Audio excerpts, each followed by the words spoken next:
we've talked obviously all off season and this year about fixture congestion, but now it seems to really start to get into the meat of it, where you guys advanced and it's just kind of one game after another. How do you feel like you guys are handling it, and how do you look at this stretch? Yeah, I think it's important to be able to rely on everybody. Obviously we don't want to start with injuries. We want to start the campaign well, and we feel like we have a deep enough squad to be able to rotate and still compete in games. And so falling back on all the guys that have worked so hard in the preseason and just get thrown into fixture congestion, and it's not easy just to jump right into it. And so credit to the guys to buy into rotating at times, and I know it can be frustrating, but we need to stay healthy because we feel that we have the team to be able to compete for trophies this year. I don't know when the last time you watched an entire match from the bench like you did in this one. How was that for you? And I don't know, was it a welcome change or was it tough? Oh, it was strange feeling.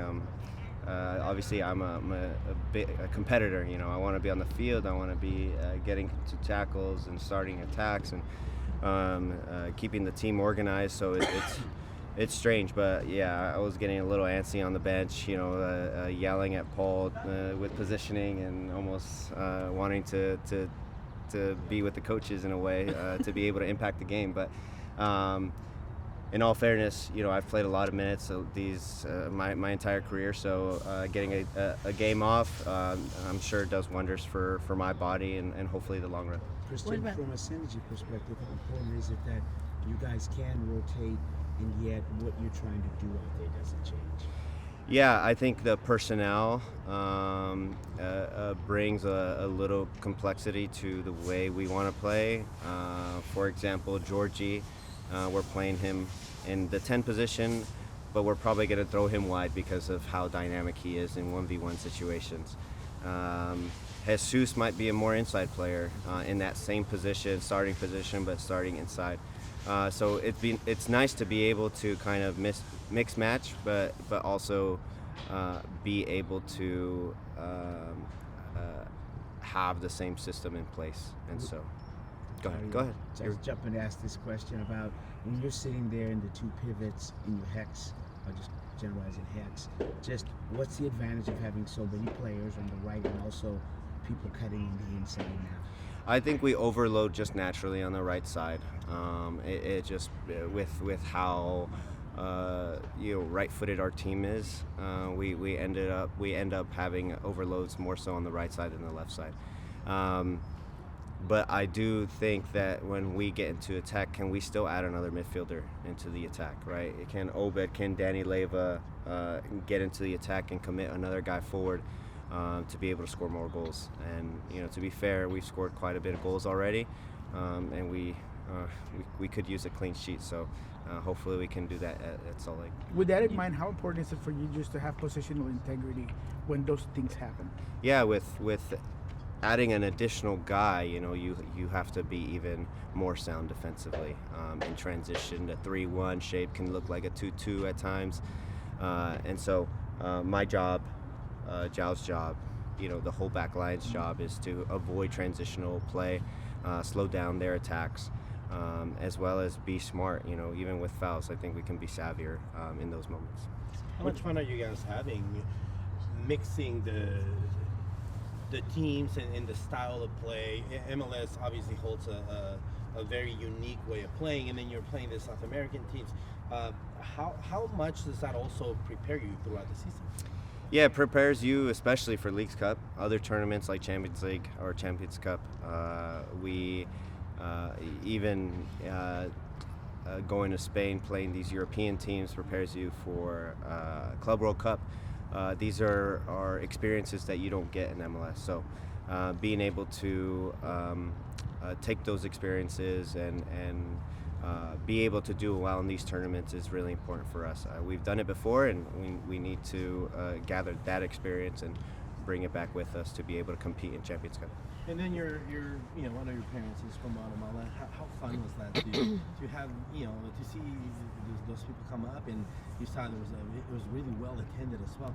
How important is it for the Sounders to not only welcome other fans, but also for the exposure that you guys and your family gets to that community? Yeah, we were very lucky to be able to go to Guatemala, have our family go out to games, feel the energy that Guatemala brings, especially for myself and Alex. Having my dad from Guatemala, it's a real treat to be able to go down there and be able to compete like this. I mean, we see different atmospheres, and sometimes those atmospheres are quite awesome to play in. But we have other guys like Obed. We're going to go to Mexico City. It's going to be real nice for him to see family, probably that he hasn't seen in a while, and be able to compete in front of them, which probably they haven't experienced. So it's a real treat. You got 8 goals, in these first 3 games. What is your kind of assessment of that, being able to see those in actual games? Yeah, I think that it's a credit to our coaching staff, the players that have bought in, to committing to playing a little bit more offensive and risky, working on the little bits and pieces that we have been. But we haven't put a full game together, and that's hopefully what we can bring to Salt Lake and also Cruz Azul. Those are going to be crucial, especially at home. Away goals are very important in Champions Cup. So how can we put together a full performance and be happy about all the little things that we've been working on? And in terms of watching, you were obviously being able to see JP and Danny play together. Is it good that you guys are able, it seems so far, to have duos that you can kind of put in together that do well together? Yeah, I think in the midfield especially, you start creating some chemistry with the guy alongside you. We saw that with Obed and myself at the end of last year, being together for so many games, and we've seen it in training with Jao and Danny. They connect really well. They make it difficult on myself and Obed. And at times it's almost Obed and myself versus Jao and Danny in training. And so to be able to form those kind of partnerships is really important, because when the time comes and we're going to need those guys, they're clicking on all cylinders. There are, several players on the roster that have local ties to Seattle, whether that be through the Sounders development system, growing up in the area, or like yourself going to college here. What does it mean to be a part of an international tournament like the CONCACAF Champions Cup or, the Club World Cup, with the local talent on the roster making an impact in a big way? Yeah, I think we want to show that not only Seattle, but the United States can compete at this level, right? And so we have a lot of guys that have come through the system, have grown as players through the Sounders organization, and to be able to compete at an international level for us is really important. We want to put Sounders on the map. We want to be one of the top clubs in MLS, in the region, in the world, and to be able to do that, we need to be able to create these homegrown players and compete and show that we can compete at an international level. And then even the new guys on the team have started to kind of show that Seattle soccer identity of hard work and never giving up. So in what ways have you seen newcomers like Paul Arriola and Jesus Ferreira reflect that Seattle soccer work ethic that's been ingrained with this club?